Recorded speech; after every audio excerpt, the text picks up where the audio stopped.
The morning Lionel Bishop rode into Caldwell, Kansas. The sky was the color of a bruise healing wrong, and the first thing he saw was a woman hauling a wooden bucket twice the size of her resolve across a sun-cracked yard, without stopping to rest even once. He pulled his horse to a slow stop along the main road and watched her for a moment longer than was polite. She moved with the efficiency of someone who had long since stopped waiting for help, each step deliberate, each motion stripped of anything that wasn't absolutely necessary. She wore a faded blue dress with a tear along the left shoulder that had been mended with thread of a slightly different shade, and her hair was the color of dark wheat pulled back tight at the nape of her neck with a strip of cloth. Beside her, two children trailed in her wake, a girl of perhaps 8 and a boy a year or two older, both of them thin in the way that children get when they've known hunger without letting it break them entirely. Caldwell in the summer of 1882 was a place in transition. The cattle drives that had once made it thunder with commerce were growing quieter as the railroad pushed further west, and many of the larger operations had already begun pulling stakes and following the money north. What remained were the stubborn ones, the ones who had put too much into the land to leave it, and the ones who had nowhere else to go. Lionel was neither. He was passing through on his way back from a job in Dodge City, a surveying commission he had completed 6 weeks earlier than expected, and he had stopped in Caldwell because his horse had thrown a shoe, and the next town worth stopping in was another 20 miles of nothing. He had no intention of staying more than a night. He tied his horse outside the livery stable and arranged for the shoe to be reset, paid the man a fair price without haggling, and then walked the length of the main street looking for a place to eat something that wasn't jerky and dried apricots. He found a narrow establishment that called itself Harlan's, though no one inside looked like a Harlan, and he ordered eggs and coffee and sat with his back to the wall the way he had learned to do in the years after the war. Lionel Bishop was 34 years old. He had been born in Ohio, educated in a schoolhouse that smelled of chalk and wet wool, and trained as a land surveyor by a man named Aldous Fenn who had survived Gettysburg by sheer stubbornness, and had channeled that same stubbornness into the precision of his craft. Lionel had come west because the West needed to be measured, and measuring things suited a man who liked clarity. He was not particularly tall, but he was solid in the way that outdoor work made a man solid, with dark eyes that had a habit of holding still on something long after most people would have looked away. He had never been married. He had come close once, to a woman in Abilene who had eventually and correctly concluded that he would always love the open land more than any 4 walls, and she had found someone who preferred walls, and that had been that. He was finishing his second cup of coffee when the woman from the yard came into Harlan's. She pushed through the door with the same no-nonsense forward motion she had used with the bucket, the 2 children at her heels, and she went directly to the counter and spoke quietly to the man behind it. Lionel watched the exchange without meaning to, and he could tell from the angle of her head and the deliberate steadiness of her voice that she was negotiating something, and that whatever she was negotiating mattered very much to her. The man behind the counter, a heavy-set fellow with a gray mustache that drooped at the ends, shook his head slowly. She said something else. He shook his head again, and there was something in his expression that was not quite unkind but was very firmly closed, the expression of a man who had made a decision and did not wish to revisit it. She stood there for just a moment, very still, and then she nodded once with a dignity that was almost painful to witness, and she turned and shepherded her children back out the door.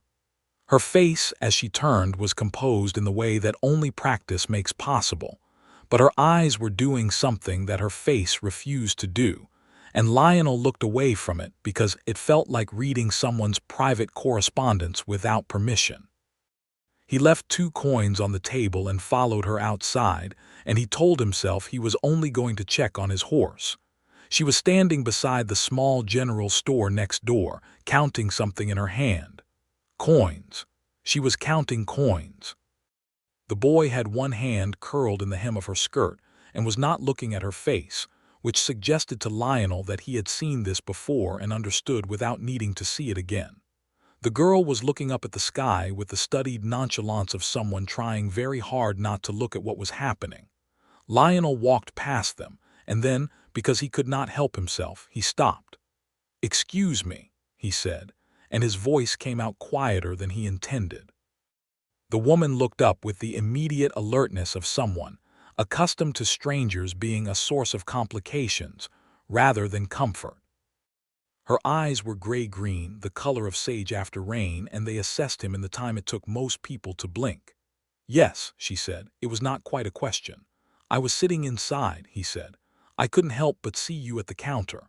I'm not in the habit of involving myself in other people's business, ma'am, and I apologize if this oversteps, but I wondered if there was something I could do to help." She looked at him for a long moment. The boy tightened his grip on her skirt. The girl stopped studying the sky. "I don't take charity," she said, and the words were not unfriendly, but they were very clear, the way a fence line is clear.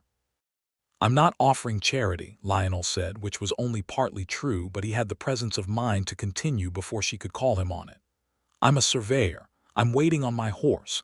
If you have work that needs doing, I'm willing to do it in exchange for whatever you think is fair." She considered him again. The directness of her gaze was uncommon, not rude but thorough, the way someone looks at a horizon to gauge the weather.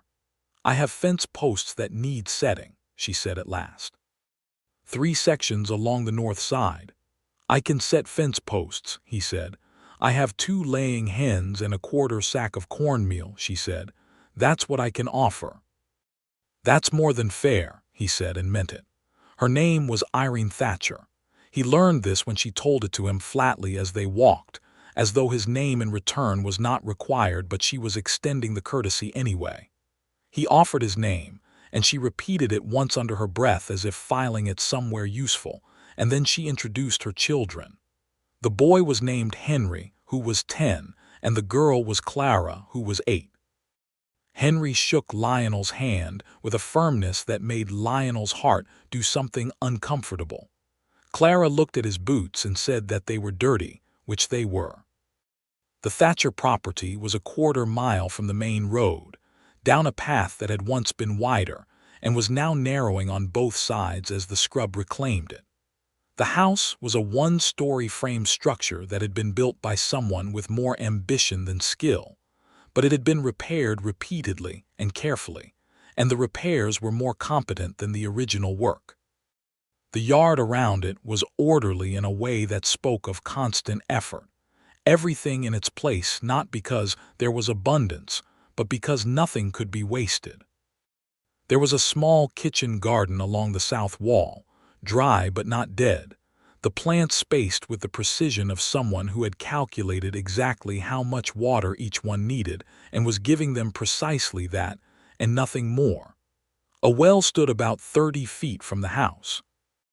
The fence line that needed the posts ran along the north side of the property, and Lionel could see immediately that the ground there was particularly hard, baked clay that had cracked in long lateral seams, and that setting the posts would require real work. He took off his jacket, rolled up his sleeves, and began. Irene watched him for about 2 minutes, decided he knew what he was doing, and went inside.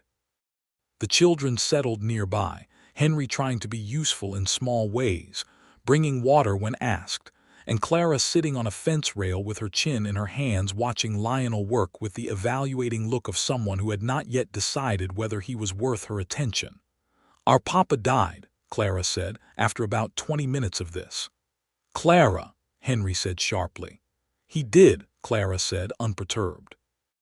"I'm sorry to hear that," Lionel said, not stopping his work because he understood instinctively that stopping would make it more of a thing than it needed to be. "Mama doesn't talk about it," Clara said, "but I think about it sometimes." "That seems natural," Lionel said. "Do you have a wife?" Clara asked. "I don't," Lionel said. "How come?" "Clara," Henry said again with more urgency. "It's all right," Lionel said to Henry, and then to Clara, "I travel a great deal. It's not a life that suits everyone." Clara considered this with her chin still in her hands. "Mama travels too," she said. She went all the way to Wichita once. Wichita is a good ways, Lionel agreed. She brought back striped candy, Clara said. The afternoon wore on in this manner, Clara occasionally dispensing information and Henry occasionally trying to stop her and Lionel working steadily through the hard ground. And somewhere in the middle of it Irene came out with a tin cup of water and set it on the top rail of the fence near where he was working without saying anything, and went back inside. He drank it when he was ready and set the cup back. By the time the light started going amber and long, he had set all 3 sections. He walked the line once to check the posts were plumb, made one small adjustment, and then came around to the front of the house where Irene was sitting on the step with her back against the doorframe, shelling dried beans into a clay pot. She had a small pile of them in her lap, and she was working through them with the same practiced economy as everything else she did. "Posts are set," he said. She looked up and studied his face and then went and walked the line herself, checking each post with both hands, pressing and testing. He waited. She came back. "Good work," she said, and the words were simple but she said them as if she meant them entirely, which meant more to him than elaborate praise would have. She fed him dinner. It was cornbread and beans cooked with a small piece of salt pork, and it was plain and honest and tasted of effort. They ate at a table that had been scrubbed so many times the wood had gone gray with it, the 4 of them, and the children asked Lionel questions with varying degrees of caution, and he answered them truthfully and without condescension, which seemed to earn him some credit with Henry if not quite yet with Clara. After the children went to bed, Irene and Lionel sat on the step in the cooling evening, because that was the natural thing to do when a house was still holding the day's heat, and the outside had begun to breathe again. The sky over the Kansas plains was spectacular at that hour, deep blue going purple going black at the edges, the first stars coming through one by one with the slow deliberateness of people arriving to a gathering they know will be important. "Your horse will be ready tomorrow," she said. "Likely," he agreed. There was a silence that was not uncomfortable. He was aware that he should probably say something about leaving, about moving on toward his next commission, but he found that the words did not come with any urgency. "How long have you been here alone?" he asked, and then immediately wondered if he had overstepped. She was quiet for a moment in the way that meant she was deciding how to answer rather than whether to. "3 years come September," she said. "That's a long time," he said, and kept his voice careful so that it was an acknowledgement and not a judgment. "It is what it is," she said. He wanted to ask more, but he did not, because he understood that she had drawn that line clearly and that the respectful thing was to stand behind it. In the morning he went back to town, checked on his horse, found it ready, and then stood outside the livery for a longer time than made any practical sense with his hand on the reins, looking at nothing in particular. His next commission was in Pratt County. He had accepted it by letter 3 weeks ago, and there was no reason it required him immediately, but there was also no reason he could justify staying in Caldwell. He had done the work she had hired him for. He had been fed and paid in the form of 2 hens that were currently creating a complication in terms of transport. He had no business going back to the Thatcher property. He went back to the Thatcher property. He told himself it was to return the tin cup she had set out for him, which he had brought back to town in his pocket and forgotten to leave. He knocked at the door and she opened it and looked at the cup in his extended hand with an expression that was not quite a smile but was in the neighborhood. "Thank you for returning that," she said. "Of course," he said. He stood there on the step and she stood in the doorway, and between them was the obvious fact that he had not come all the way back for a tin cup. "There's a section of the garden wall that needs rebuilding," she said at last. He looked at the south wall. There was indeed a section where the stones had shifted and come apart. "I can do that," he said. "I have eggs," she said, "and there's coffee." That was how it started, which is to say it started sideways and practical, and with no declaration of anything, only the honest fact of her needing things done, and him being able to do them, and the space between those two things gradually filling up with something neither of them had set out to find. He stayed 4 days. He rebuilt the garden wall and fixed the hinge on the barn door and cleared a length of irrigation channel that had silted up. And in return, he ate at her table and slept in the barn and spent the cooling evenings on the step while the stars arranged themselves overhead.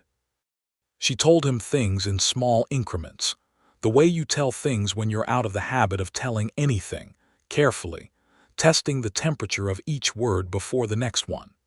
His name had been Martin Thatcher. He had come west from Missouri with a plan and a land deed and a great deal of optimism. And for 2 years the optimism had held against the drought and the difficulty and the weight of making something from nothing on a hard piece of ground.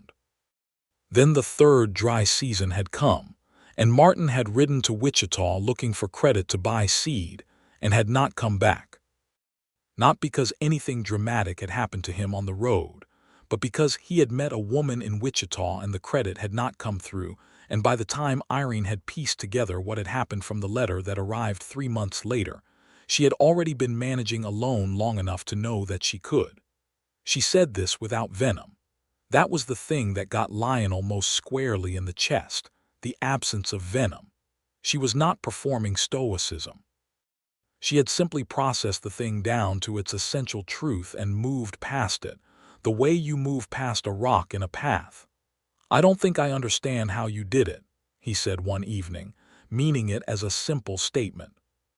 "You manage what's in front of you," she said. "Henry was old enough to help with some things. Clara was good with the hens from the time she could barely reach the coop. 3 dry seasons," he said. The Kansas plains had been brutal in the late 1870s and the first years of the new decade, and he had seen enough of the territory to understand what that meant. The water running low in the wells, the crops going brown in the ground, the cattle operations failing one by one. 3.5, really, she said mildly. He looked at her in the dusk. She was watching the horizon the way people on the plains do, tracking the light as it changed, and her face was calm with the calm of someone who has been tested and has not broken and knows it. "That's extraordinary," he said. She turned to look at him then, and something shifted in her face, something behind the composure that had been there so long it was almost invisible. She looked at him for a moment and then she looked away, and he realized with a start that her eyes had gone bright and wet, not spilling over but close. "Don't," she said quietly. "I didn't mean to upset you," he said. "You didn't," she said. Her voice was careful. "It's just nobody has ever called it anything." He sat very still with that. Nobody has ever called it anything. She had kept her children fed through 3 dry seasons and asked nothing from any soul, and no one had put a word to what that was. She pressed the back of her hand briefly to the corner of one eye, a quick private gesture, and then she was composed again. But something had changed in the air between them. Something that had been closed was now slightly open, and both of them could feel it. He knew he should leave. He had obligations north of there, and a commission that was going to require him sooner or later. He knew all of this, and still on the morning of the 5th day, he found himself pulling up sections of the path that had overgrown and clearing them out, because they needed it, and because the thought of leaving had acquired a weight it hadn't had when he'd arrived. Clara had decided she approved of him.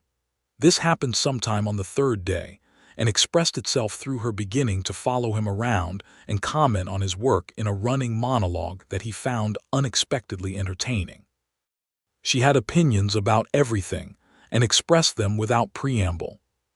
She told him that the fence posts he had set were better than the ones her father had set, and that his horse was a nicer color than Mr. Perkins' horse down the road, and that his handwriting when he marked measurements on his work paper was very neat, which she admired because her own handwriting was, as she put it, something of a catastrophe. Henry was more reserved but warmer in his way, asking questions that were practical and specific, questions about surveying and land measurement, and how you calculated the angle of a slope. Lionel answered these with the same precision he would have brought to an adult, because he could see that Henry was absorbing all of it with the seriousness of a boy who understood that knowledge was something you put away for later when you might need it. On the 6th day, Lionel Bishop rode to Pratt County and sent a letter to the commission office asking for a 2-week extension. He told himself this was just professional prudence, that he was fatigued from the Dodge City work and needed the rest.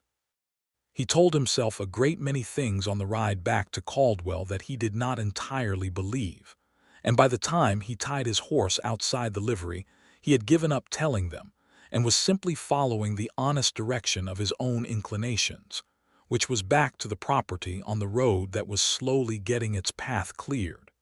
He knocked at the door in the late afternoon. She opened it and looked at him for a moment, and then she stood aside and let him in, and the house was warm with the smell of something cooking and the particular quality of afternoon light that comes through west-facing windows. "You came back," she said. "I did," he said. She studied him with those gray-green eyes. "For how long?" "I have 2 weeks," he said. "If there's work." "There is always work," she said simply. He slept in the barn and ate at her table and worked through the list of things that needed doing with the focused satisfaction of a man who is doing exactly what he is meant to be doing at this particular moment. He fixed the pump handle. He recaulked the window frames before the August heat cracked them further. He rebuilt the section of chicken coop that had come loose at one corner. He did not rush any of it because he was not trying to finish. He was trying to be useful, and there is a difference. In the evenings they talked. Not always about important things. Sometimes about the land and how it worked, because he knew it technically in the way surveyors know land and she knew it intimately in the way farmers do, and the two kinds of knowing turned out to be interesting to compare. Sometimes about books, because she had 3 and he had 2, and they had each read their own sets so many times they had them nearly by heart. She had a particular affection for a collection of botanical essays that she had carried from Missouri, and she could identify every plant on the property by its proper name, a fact that Henry found boring and Clara found delightful. Sometimes they talked about harder things, the dry seasons. What it had been like to watch the ground go to dust, and the creek go to a trickle, and then nothing, and to make the calculations each week about what was left and what it needed to cover. She talked about it in the same flat, factual voice she talked about everything, but now he was learning to hear the things underneath the flatness, the exhaustion she had never put down because there had been no one to hand it to, the constant arithmetic of shortage, the nights she had lain awake running the numbers and finding them wanting and having no choice but to sleep and start again. "Did you ever think about going back?" he asked. "To Missouri?" "Once," she said. "In the second winter. I had the bags half packed." She paused, and then Henry came in and asked me if we were going to stay and work the land like Papa wanted, and I looked at his face and I unpacked the bags. "That was a brave thing," Lionel said. "It was a necessary thing," she said, in a tone that closed that particular door gently but firmly. He was learning her. The way she moved through a room, never wasting motion. The way she spoke to her children, direct and warm at once, holding them to account without making them feel small. The way she watched the weather with a practiced eye, reading clouds and wind shifts the way other people read pages. The way she sometimes stood at the edge of the property in the last light of the day, looking at the horizon, as if reminding herself that the world extended past the edges of what she had to manage. He was also learning that she was funny, which surprised him and then didn't, because of course she was. You don't survive 3 dry seasons with 2 children and no help unless you have the kind of humor that finds the absurd in difficulty. She said dry things at unexpected moments that made him laugh before he'd quite processed them, and the sound of his own laughter in that yard felt like something being unlocked. She was watching him too. He could feel it in the way she sometimes went quiet in the middle of something practical, gone somewhere internal for a moment, and then came back. The way she sometimes started to say something and then decided against it. The way her eyes would rest on him briefly, in passing, and then move on. On the 9th day, it rained.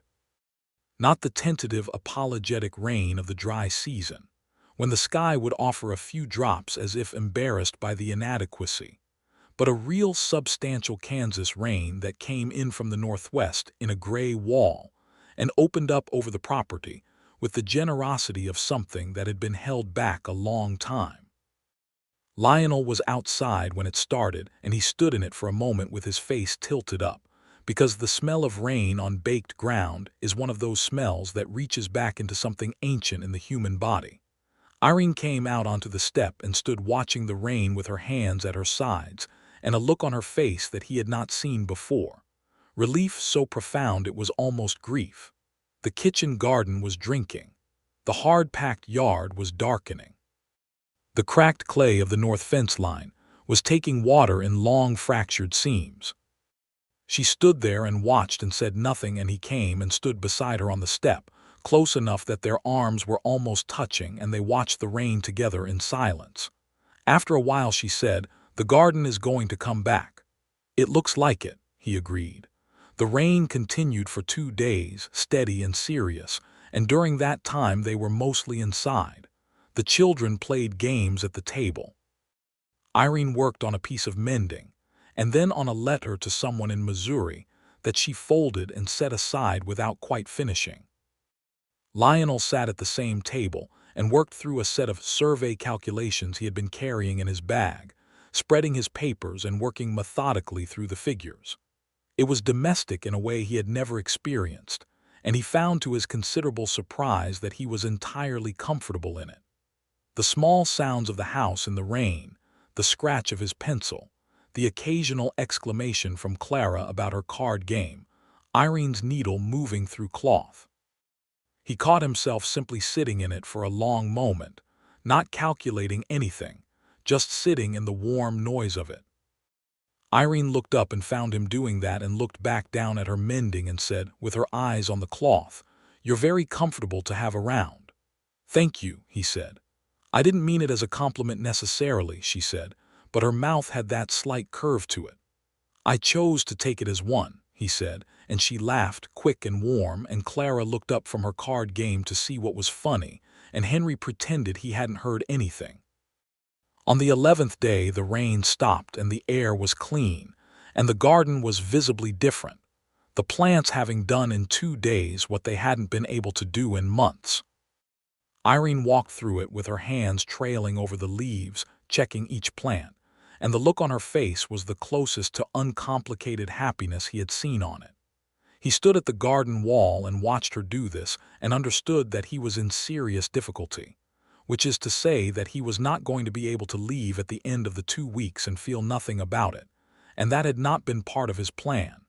His plan, such as it was, had never included this.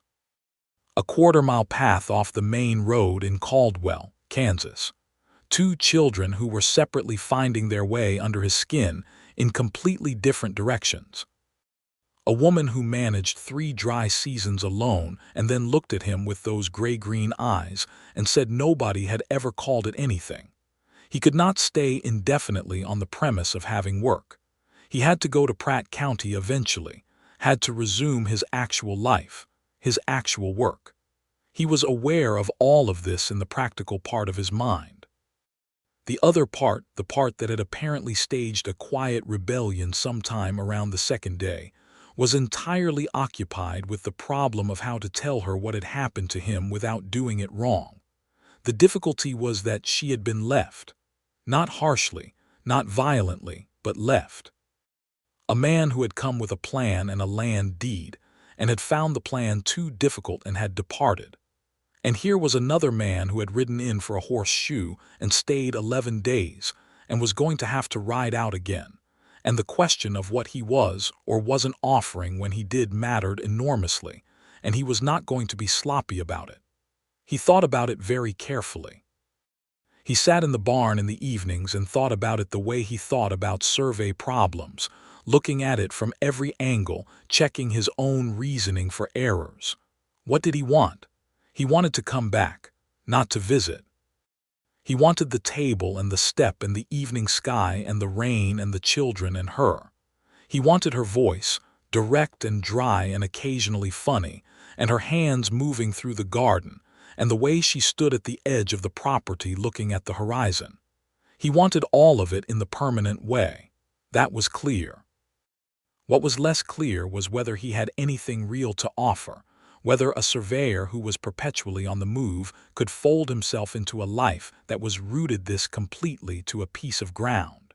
He turned this question over in his mind for 2 full days, and then he realized he was thinking about it wrong. The question wasn't whether his life could accommodate hers.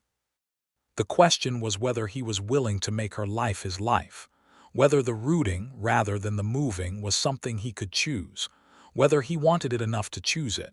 He did. He wanted it enough. On the 13th day, the evening was blue and quiet after the rain, and they were sitting on the step as they had taken to doing in the evenings, and the children were inside, and the garden was settling into the cooler air with the small sounds of plants that have been relieved, and he said, "I need to talk to you about something." She turned to look at him. Her expression was careful, which told him she had been expecting something, maybe preparing herself for it. "I have to go to Pratt County," he said. "I can't put it off any longer." "I know," she said, "but I want to come back," he said. "Not to help with work. I mean, I would help with work, but I mean I want to come back as more than that. I want to know if that is something you would want. I'm not going to be sloppy about this, Irene. I'm telling you plainly because I think you deserve plain." She was quiet for a long time. The evening deepened around them. "Lionel," she said finally, and it was the first time she had used his first name, and it did something to the quality of the air between them. "I have 2 children and a quarter section of hard ground, and I have been alone for 3 years. I am not the easiest thing a person could choose." "I'm not looking for easy," he said. "You say that now," she said, and the words were measured, not unkind, just careful. The caution of someone who has been disappointed by optimism before. "I know," he said. "I'm not asking you to take my word for it. I'm asking you to let me come back and show you. Give me a real chance to prove it to you." She looked at him for what felt like a long time, and the gray-green eyes were doing the thing they did where they said more than she was saying, and he waited without trying to fill the silence because he understood that what she was doing in it mattered. "All right," she said at last.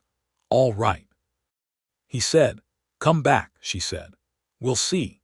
He rode to Pratt County the next morning and completed the commission with a focused urgency he had not brought to a job in years, working 12-hour days through the measurement and calculation and the drafting of the final maps, and 6 weeks later he was riding back into Caldwell on the same road, with a better plan in his saddlebag and a better understanding of himself. He had used those 6 weeks to think carefully and write several letters.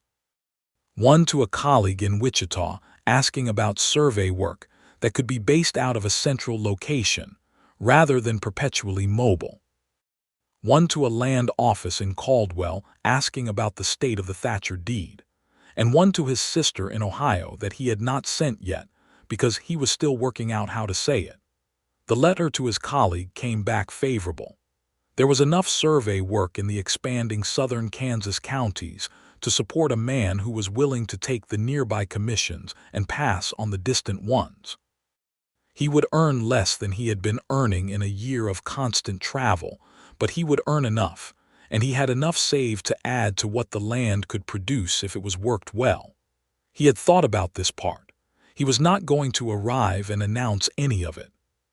He was going to arrive and let things develop at whatever pace she needed them to develop, because forcing a timeline onto a woman who had spent 3 years managing everything on her own terms was the fastest way to lose her trust.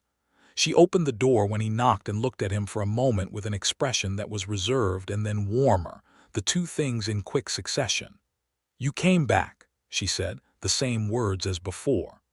"I did," he said, same as before. "Good," she said, which was new, and she stepped back from the door with more ease than the first time she had done it. He spent the following months in a careful and genuine pursuit of her trust, which was more interesting to him than any pursuit he had conducted before because it required more of him. He could not charm his way to it. She was not susceptible to charm. He could not impress her with status because she did not particularly care about it. He could not shortcut any part of it because she would see through a shortcut. What he could do was show up, ride in from a nearby commission on a Friday evening, sit at the table and listen to Henry's questions about the school in town, and Clara's running assessment of every person she had encountered that week.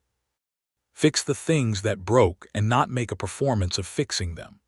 Sit on the step in the evening and talk about real things and some things that were not real at all, pure speculation about whether the mountains in Colorado were as extraordinary as people said, or what the Pacific Ocean might smell like, things neither of them had seen. There were evenings when she was tired in a bone-deep way that she didn't try to hide from him anymore, and he learned to read those evenings and be quieter in them. And sometimes he would simply sit beside her on the step without speaking, and she would lean her head back against the doorframe and close her eyes for a few minutes, not sleeping, just resting in the fact that she wasn't alone in that particular moment. And then she would open her eyes and be restored somewhat, and they would talk again. She let him in gradually, more each visit, not in the sense of the house but in the sense of herself. She told him about Missouri, the farm her parents had kept, the way the Missouri River looked in spring flood. She told him about meeting Martin Thatcher at a church social and thinking he was the most confident man she had ever met, which had turned out to be a partial truth because the confidence had been about beginnings and not about the difficulty that follows beginnings. She told him about the weeks after the letter had arrived, when she had been so quietly devastated that she had kept going on pure mechanical necessity, doing the next thing and the next thing, and that the mechanical necessity had eventually become a rhythm, and the rhythm had eventually become something that felt almost like herself. He told her about Ohio and Aldous Fen, and the work of measuring the land, how there was something clarifying about knowing exactly where things were in relation to each other, how he had always found the precision of survey work to be restful in the way that only doing the thing you are actually suited for can be restful. He told her about Gettysburg, not his own experience but Fenn's, and about the way the old surveyor had come back from the war and turned his ability to endure into a craft that shaped the landscape around him. He told her about Abilene and the woman who had been right to leave him. What was her name? Irene asked, not jealously, just wanting the complete picture. Margaret, he said. Margaret Holloway. She married a hardware man named Curtis and they have a shop on the main street. Are you glad for her? Irene asked. Genuinely, he said. She found exactly what she was looking for. I couldn't have been it. And what were you looking for? She asked, and her voice was careful around the question, not pushing it but setting it down and letting him pick it up if he chose. He looked at her in the evening light. I didn't know until about 2 months ago, he said honestly. I thought I was looking for the next good piece of ground to measure. She looked back at him steadily, and then she looked out at the plain. A muscle moved in her jaw. He could see her processing this with the same care she brought to everything. I don't know what I'm doing, she said quietly, which was the most uncertain he had ever heard her sound, and he understood it was a confession of some significance from a woman who was accustomed to knowing exactly what she was doing in every circumstance. Neither do I, he said, but I think we're doing the same uncertain thing, which helps. She looked at him then with a sudden sharpness and then, unexpectedly, laughed. It was a genuine laugh, unguarded, the kind you can't plan, and the sound of it went out across the evening yard and he felt it in every part of himself. All right, she said, still slightly laughing. That is possibly the most ridiculous thing anyone has ever said to me. It's true, though, he said. It is true, she conceded, and the laughter settled into a smile, and the smile stayed longer than it usually did. That was the evening things shifted properly. Not declared, not formalized, but shifted in the way that things shift when both people stop pretending they don't know what's happening and allow it to be what it is. She had not yet let him hold her hand or said anything definitive, but the quality of her attention to him had changed, had become less evaluative and more simply present, and he understood the difference and was grateful for it. The autumn came on with color, and the garden came in better than expected. the rain having done its work on ground that was ready for it, and Irene put up stores for the winter with a thoroughness that came from 3 years of knowing exactly how thin a margin could get. Lionel helped with the harvest and the putting up, and Clara supervised the labeling of jars with great seriousness, and Henry carried crates with the efficiency of someone who has been doing it for years. One afternoon near the end of September, a man named Devereaux came to the property. He was from a land office in Wichita, and he was holding papers, and his expression had the particular smoothness of someone who has prepared what he is about to say very carefully. He had been corresponding with Irene for some months, it turned out, about the deed on the property. Martin Thatcher, in departing, had left the deed in a state that was technically disputed, because his name was on it, and the land office had been made aware of his continued existence in Wichita, and was now questioning the legality of Irene's occupancy in the absence of a formal agreement. Lionel watched Irene's face as Devereaux explained this. She went very still, and then she was listening with the complete attention of someone running the implications in real time, and her face was perfectly composed, and her voice when she asked her clarifying questions was level and precise. When Devereaux left, with a sheaf of papers requiring her response and a 30-day timeline, she stood in the yard for a moment with her hands at her sides, and then she turned and went inside, and Lionel followed. She sat at the table and put the papers in front of her and looked at them. Henry was at school, Clara was at school, it was just the two of them. "I need a lawyer," she said. "You do," he said, and sat down across from her. "Know a man in Wichita, Saul Greenberg. He's handled land disputes before. He's good and he's fair and he won't overcharge you." She looked up at him. "You have a lot of connections for a man who travels alone. Surveying puts you in contact with everyone who needs land assessed," he said, "which is everyone eventually." She looked back at the papers. Her hands were flat on the table and he noticed they were very still, which was how he knew she was working hard to keep them that way. "Irene," he said. She looked up. "This is going to be all right," he said. "Not because of luck, because you have the evidence. 3 years of continuous occupancy and maintenance. I've looked at these improvements, the well, the fencing, the garden, the house repairs. You have done more to establish this land than any absent deed holder could claim." She considered this. "Martin has a legal claim to the deed," she said. "Martin abandoned the property," Lionel said. "That's not a negligible thing in law. Greenberg will know how to argue it." She nodded slowly. "I'll write to him," she said. "I can take the letter to the post," he said. "Lionel," she said, and then stopped. "What?" he said. She looked at him directly with the gray-green eyes. "Why are you doing this?" she said. "You don't have to do any of this. You have your own work, your own life. You could ride on to Pratt County or wherever the next commission is and forget this whole situation." He sat with that for a moment. He could give her the eloquent answer, the one about what she meant to him and what he wanted, but she was asking him something direct and she deserved directness. "Because this is where I want to be," he said. "And because you shouldn't have to face this alone. Not because you can't, you've proven you can handle more than this. But because you don't have to anymore if you don't want to." She looked at him for a long time. The afternoon light came through the west window and lay across the table between them, and somewhere outside a bird was doing something persistent in the cottonwood. "I don't want to," she said quietly. "Not anymore." He reached across the table and put his hand over hers, and she turned her hand over under his and held on. Saul Greenberg was, as Lionel had said, good and fair. He came down from Wichita on a Tuesday in October and spent 3 hours at the table going through the papers and listening to Irene with the focused attention of a man who has learned that clients who seem to have everything together often are the ones who will give him the clearest information. He agreed that the case for continuous occupancy and improvement was strong, and that Martin Thatcher's departure and subsequent failure to maintain any connection to the property worked significantly in Irene's favor.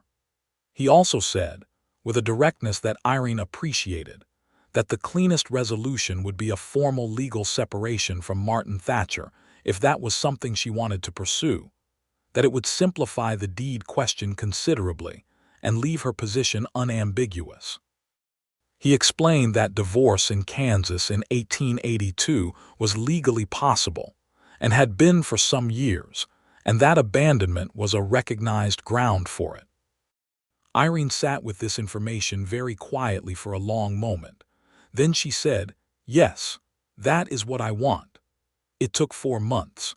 There were more papers and more letters and one trip to Wichita that Lionel accompanied her on because she asked him to and because he was glad she had asked. In Wichita, they stayed in separate rooms at a respectable hotel, and she met with Greenberg twice and signed what needed to be signed and sat in the back of a courtroom where a judge read the decree in a voice that was entirely without ceremony. And when it was done, she stood outside on the street in the thin winter light and breathed in and out twice and then looked at Lionel. "All right," she said. "All right," he said. They had supper in Wichita at a place that was somewhat better than Harlan's with a tablecloth and everything, and they talked about ordinary things through most of it, and then over coffee she said, "I feel strange." "Strange how?" he said. "Like I set something down that I didn't know I was still carrying," she said. "Something heavy." He looked at her across the table with the candlelight doing things to the dark wheat color of her hair. "That makes sense," he said. "I feel lighter," she said, as if this was also strange. "I didn't expect that." "I think you're allowed to feel lighter," he said. She looked at him steadily. "I think I might love you," she said, in exactly the same tone she used to say that the posts were set or that the garden was going to come back, practical and certain and entirely without theater, which made it the most striking declaration he had ever heard in his life. He sat there for a moment absolutely unable to speak, which was unusual for him. "I have been trying to figure out how to say something similar to you," he said at last, "for the better part of 3 months." "How were you going to say it?" she said, and now there was the slight curve to her mouth. "Not as directly as that," he admitted. She smiled properly then, and it changed her face the way the rain had changed the garden, opened something up in it that was always there, but needed the right conditions. He reached across the tablecloth, and she took his hand, and they sat like that in the candlelight while the winter moved around the walls of the building outside, and it was very warm inside. In December, he asked her to marry him.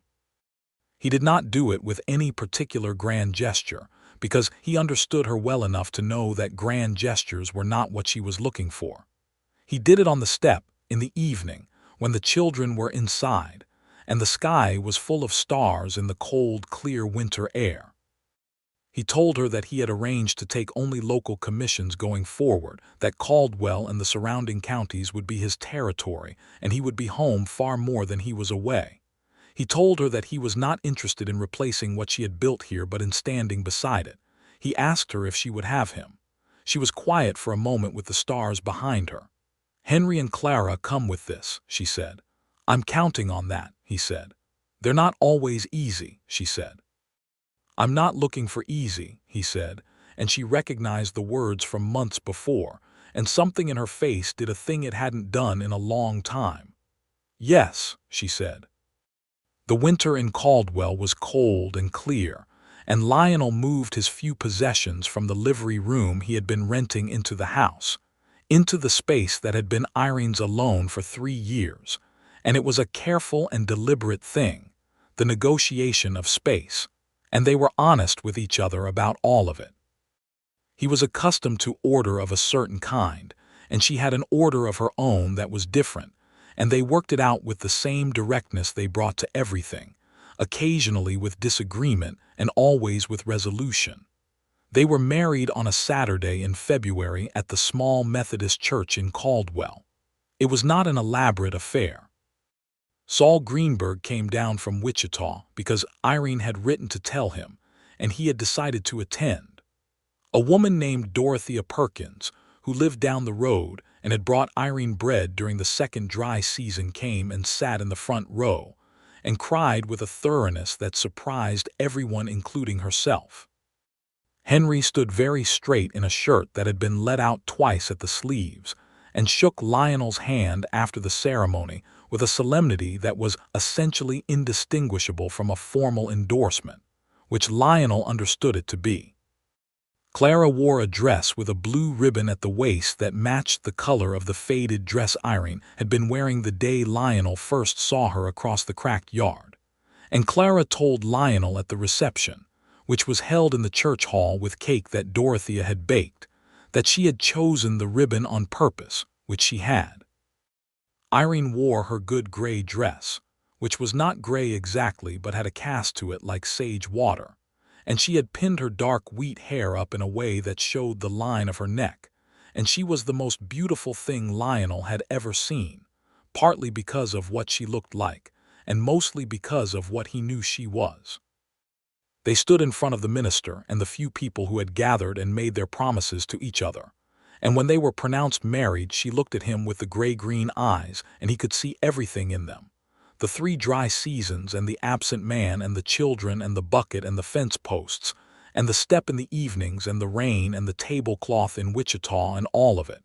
And she was not composed exactly in that moment. She was present, entirely and simply present. And he thought that was the finest thing he had ever seen. The spring that followed was the best growing season in southern Kansas in 6 years. The rain came regularly and early, and the ground responded with a generosity that felt almost like making amends. Irene's garden was extraordinary, producing things she had not been able to grow in the lean years: squash and beans in real abundance, tomatoes so prolific that Clara declared them a pest after the first 2 weeks of canning, which made Henry laugh until he had to sit down. Lionel worked his local commissions through the spring and summer, riding out Monday and home by Thursday, sometimes back sooner. The work was less far-flung than it had been, and he did not miss the distances he had once traveled as a matter of course. He had found that the moving had never been the thing he loved, only the land and the measuring of it, and the land was here and required constant measurement as it always does, as land does when people are staking it and developing it and building things on it. He and Henry had developed a genuine working partnership by early summer. The boy had the mind for mathematics and spatial reasoning that Lionel had recognized that first week, and on the local commissions where it was practical Lionel had begun bringing him along on weekend work, teaching him the instruments, the transit, the chains, the process of triangulation. Henry absorbed it all with the quiet intensity he brought to everything, and he had a steadiness of hand, an eye that Lionel found genuinely impressive. "You could do this work," Lionel told him one afternoon, crouched over a set of survey stakes along a creek line about 3 miles east of their property. Henry looked up from the notebook where he was recording measurements. "I'm thinking about it," he said, in the level tone that was both his mother's and his own. "Think about school in Wichita, too," Lionel said. "There are programs that train surveyors formally. With proper credentials, you'd be able to work across multiple states, not just the local territory." Henry wrote something in the notebook and then looked at the horizon the way both Thatchers did, considering. "That's a few years away yet," he said. "It is," Lionel agreed. "Plenty of time to learn the foundations properly." Clara, who was not interested in surveying but was interested in knowing everything, had begun attending the school in town with a ferocity that was making her teacher write small notes home about what a remarkable student she was, and also about the fact that she occasionally corrected him in front of the class, which was less welcome.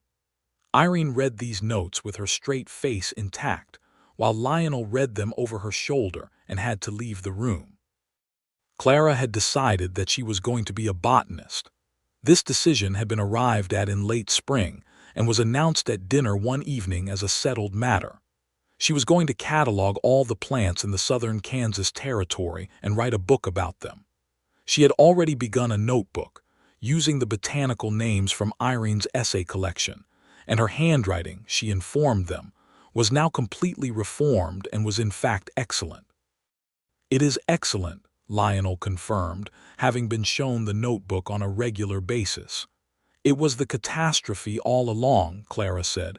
"The handwriting, Once I fixed that, everything else was easier. What was the catastrophe exactly? Henry asked. The letter S, Clara said darkly. It was never quite right. In the autumn, Irene told Lionel she was expecting. She told him in the morning before he left for a short commission, simply and directly, and he stood in the kitchen for a moment that stretched very long, and then he sat down at the table slowly as if his legs had made a decision without consulting him. "Are you all right?" she asked, with a slight edge of amusement. "I am," he said. "I am completely all right." You're sitting on the floor," she said. He was not quite, but he had slid down in the chair considerably. "I'm in the chair," he said. "Are you happy?" she asked, watching him. "Irene," he said, "I cannot find the right scale for how happy I am right now." She laughed and came around the table, and he took her hand and held it against his face for a moment with his eyes closed, and she let him. He did not go on the commission that day. He sent a letter rescheduling it and spent the day at home, not doing anything particularly remarkable, just being at home, which was remarkable enough. The child was a boy.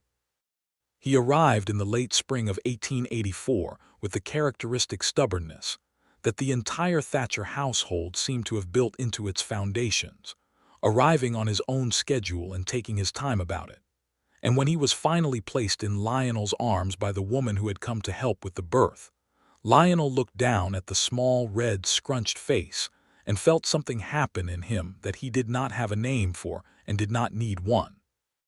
They named him James Aldous Bishop, the Aldous for the old surveyor in Ohio who had taught Lionel his craft and who had died 2 years before and never known what his apprentice had found out west.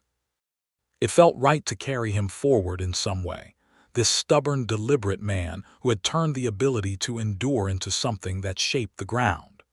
Henry greeted the baby with the same grave solemnity he brought to important events.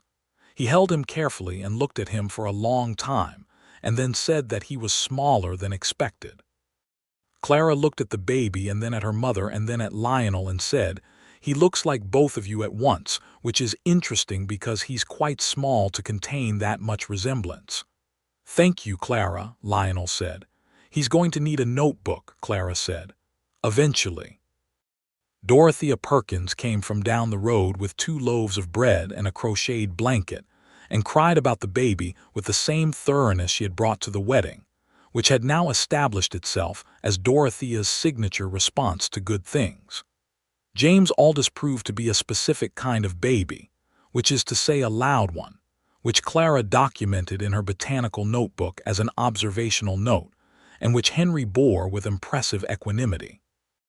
Irene nursed him through the nights with the practical calm of a woman for whom difficult things have long since lost the power to seem impossible, and Lionel took the early morning shift, walking the baby in the cool air before dawn when the plains were pale and silent, and the stars were still showing, and James would sometimes quiet and look around with the unfocused intensity of someone who has just arrived somewhere and is trying to take it all in.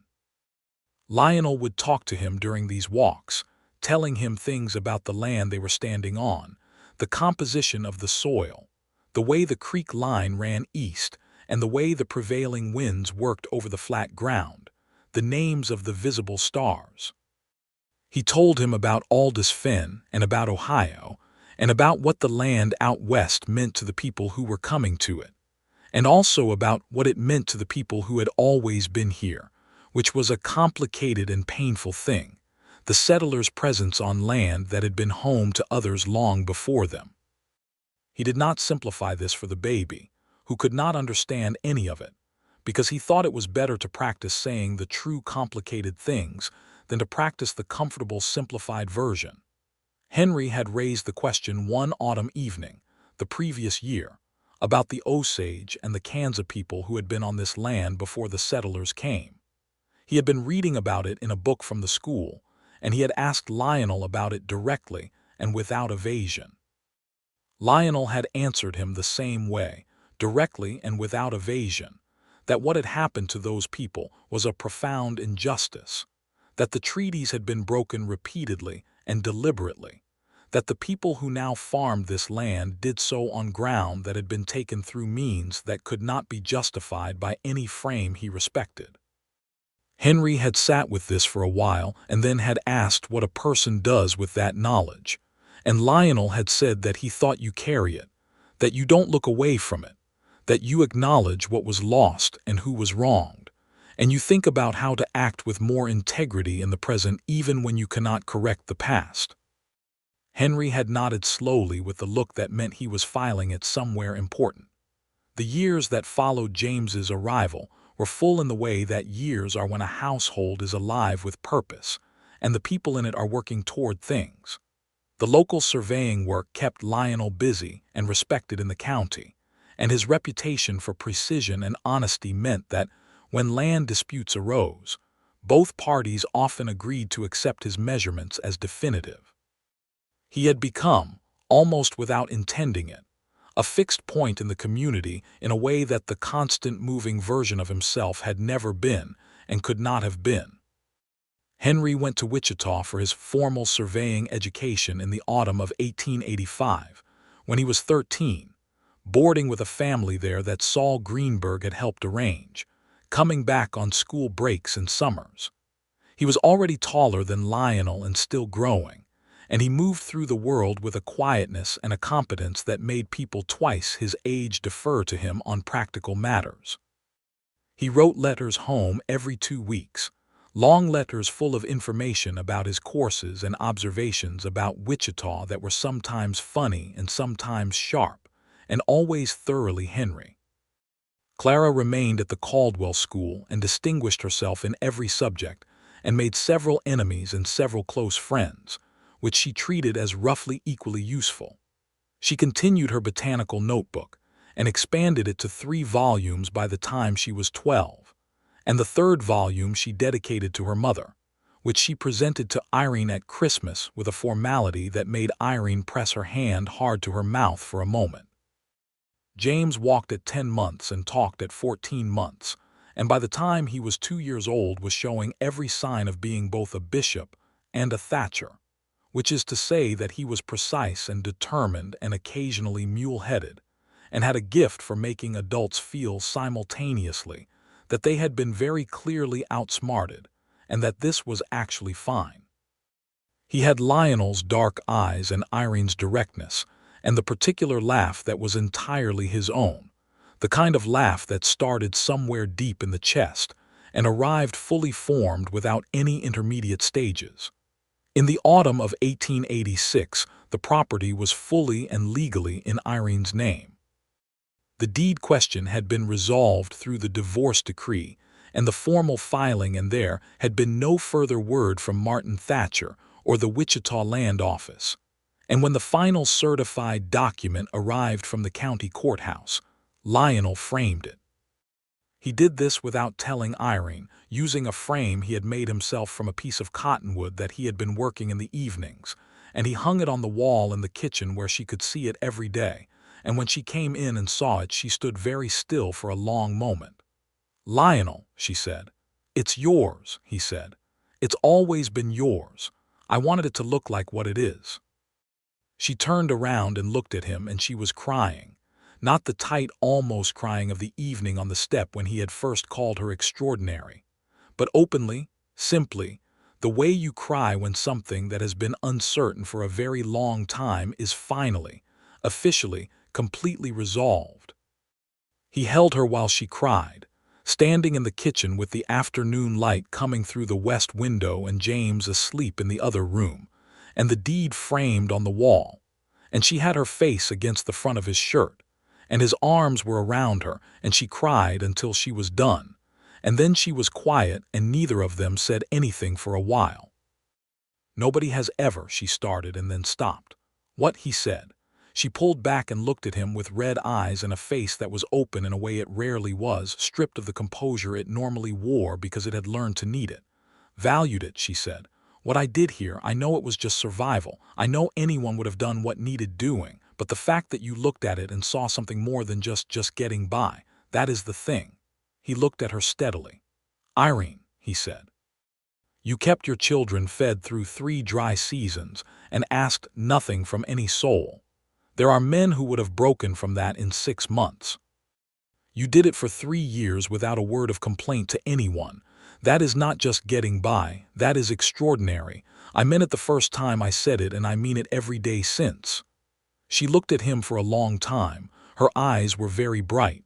"I know," she said softly. "That's why I wept, both times." He touched her face, and she leaned into his hand, and they stood like that in the kitchen while outside the plains stretched away in every direction under a September sky that was working itself toward sunset, and the whole wide land was quiet. The following spring brought rain again, early and good, and the garden went in better than ever, and the winter stores from the previous autumn were still holding, so there was a margin that had not existed in the early years, an actual margin, enough to breathe on. Clara announced at breakfast one April morning that she intended to apply to the new women's college in Lawrence that had been established the previous year, and that she would need a letter of recommendation from her teacher, and also, she said with a sideways look at Lionel, from a working professional who could speak to her botanical work.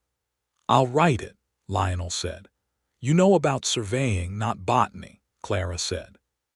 "I know about precise observation and systematic documentation, which is what you've been doing with that notebook for 4 years, Lionel said. "That's what I'll write about." Clara looked at him for a moment. "That's actually quite sensible," she said, as if this had been a more open question than it was. He wrote the letter that evening, 2 pages, careful and specific, describing Clara's methodology and the scope of her work and the quality of her observation. He showed it to Irene before sending it. Irene read it twice and then looked at him with an expression that was both private and warm. "You are very good at this," she said. "At what?" he said. "At seeing people," she said. "At seeing them exactly as they are and putting words to it. You did it for me first, on the step. I never forgot it."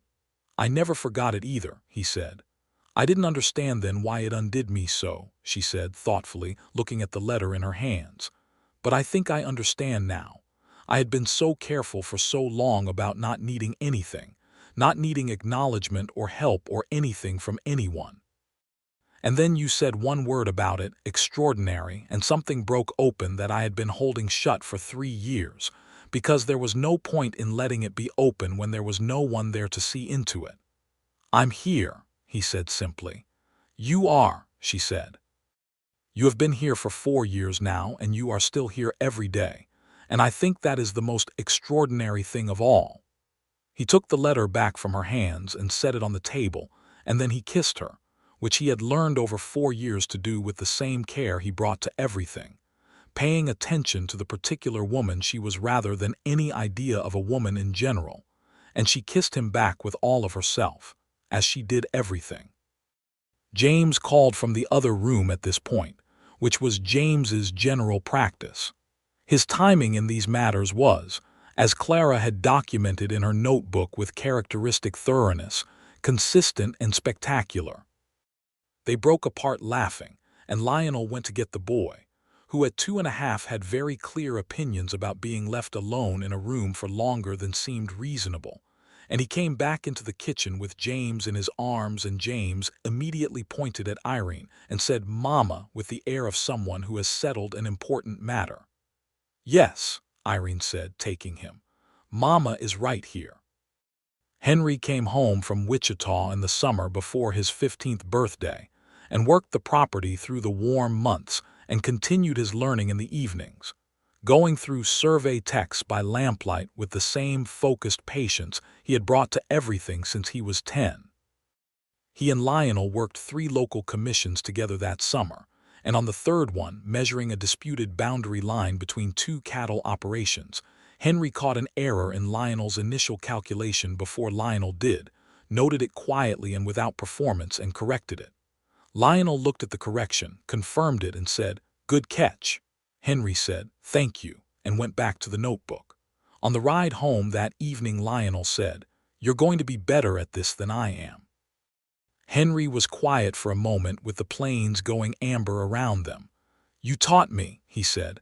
"I gave you the tools," Lionel said. The mind was already there. Henry looked ahead at the road. "I'm glad you came back," he said after a moment, and the words were simple, but they carried the weight of a 15-year-old boy who had spent years being the man of the house at an age when he should have been only a boy, and who had now, for some years, had the actual man of the house present, and who understood clearly what that difference meant even if he would not have put it in such words. "I'm glad too," Lionel said. They rode home in the warm evening, and the lights of the property were visible from half a mile away, the kitchen lamp burning in the west window, and Clara's lamp in her room where she was working on the 4th botanical volume, and through the same window the shape of Irene moving through the kitchen doing the last things of the day. It looked, from half a mile away in the dying Kansas light, like a painting of a thing that should always have existed and had finally worked itself into being, and Lionel looked at it until they were close enough that looking became arriving. By the end of 1887, Clara had been accepted to the college in Lawrence. She received the letter on a Tuesday in November and read it twice, and then once more, and then walked into the kitchen where Irene was working and handed it to her without speaking.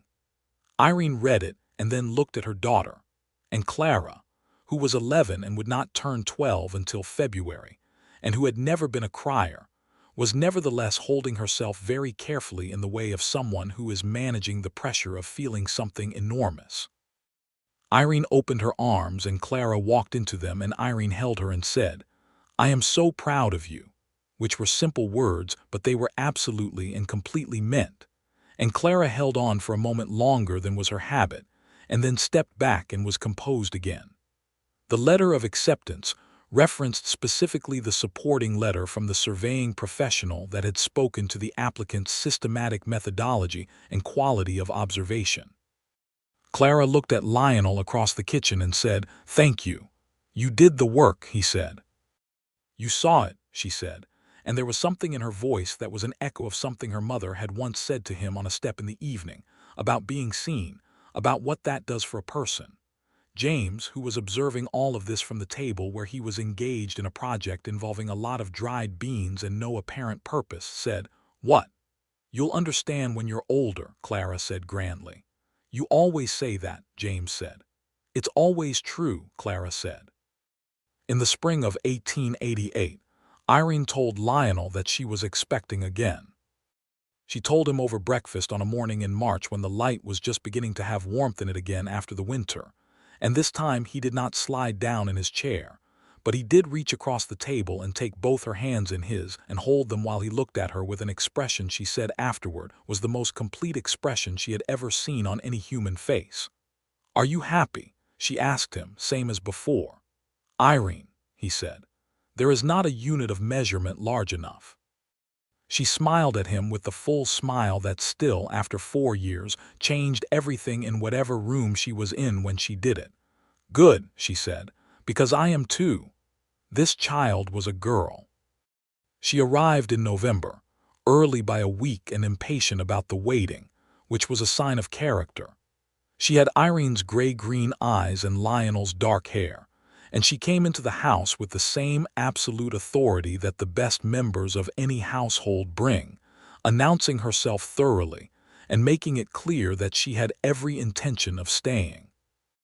They named her Ruth Irene Bishop, the Irene for Irene's own mother who had died the year before Irene left Missouri, a woman she described as the most tenacious person she had ever known, which was saying something remarkable in a family that included Irene herself. Henry, who was 16 and would be leaving for Wichita again in the new year, held Ruth with the same careful solemnity he had brought to James and looked at her for a long time and said she looked like their grandmother, who he had been very young when last he saw her, but who he remembered in the specific way you remember very strong personalities.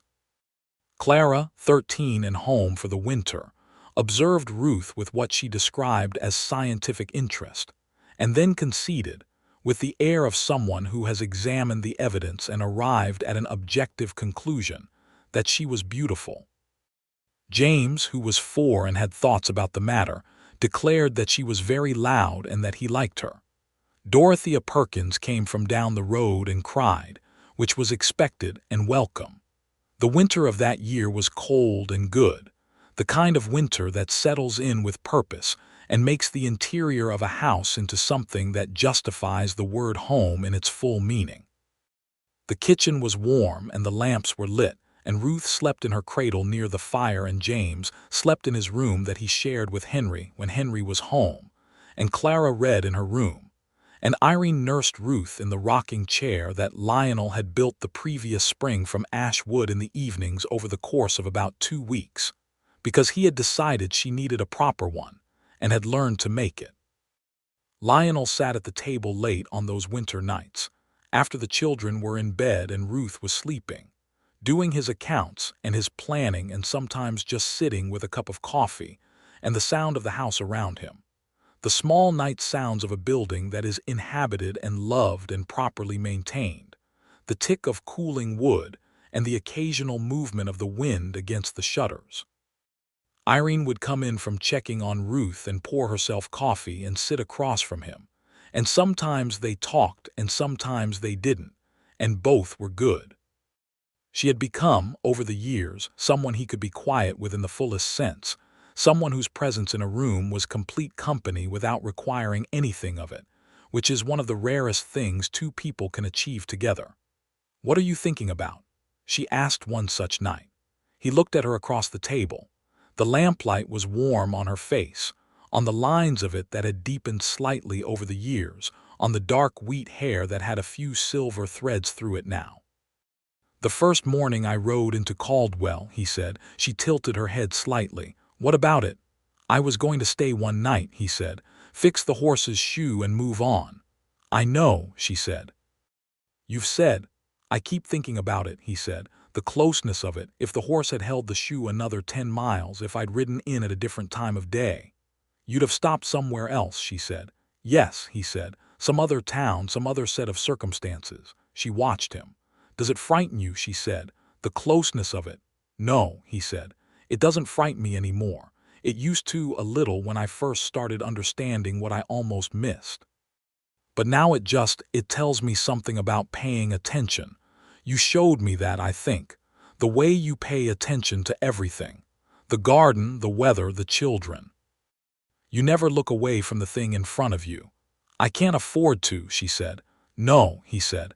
"But it's more than that, it's the way you are." She looked at him steadily. The house was very quiet around them.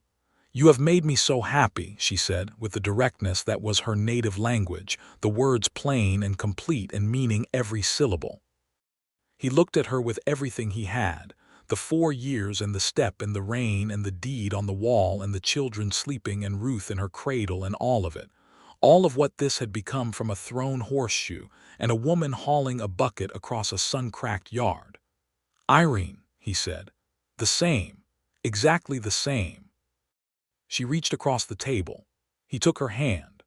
Outside, the winter held the plains in its cold, clear grip, and the stars were extraordinary in the Kansas sky, the kind of stars that the open country makes possible, undimmed by any competing light, each one distinct, and positioned with the precision that Aldous Fenn had once taught a young man from Ohio to take comfort in, the great sky itself a kind of survey, everything in its measured place.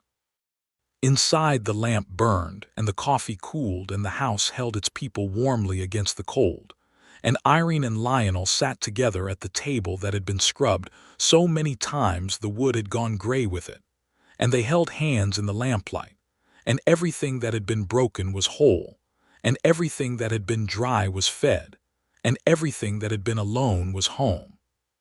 Clara would go to Lawrence in the fall and come back in summers full of botanical discoveries and opinions about everything, and eventually she would publish her first catalog and dedicate it to Irene and to the plains that had made her who she was.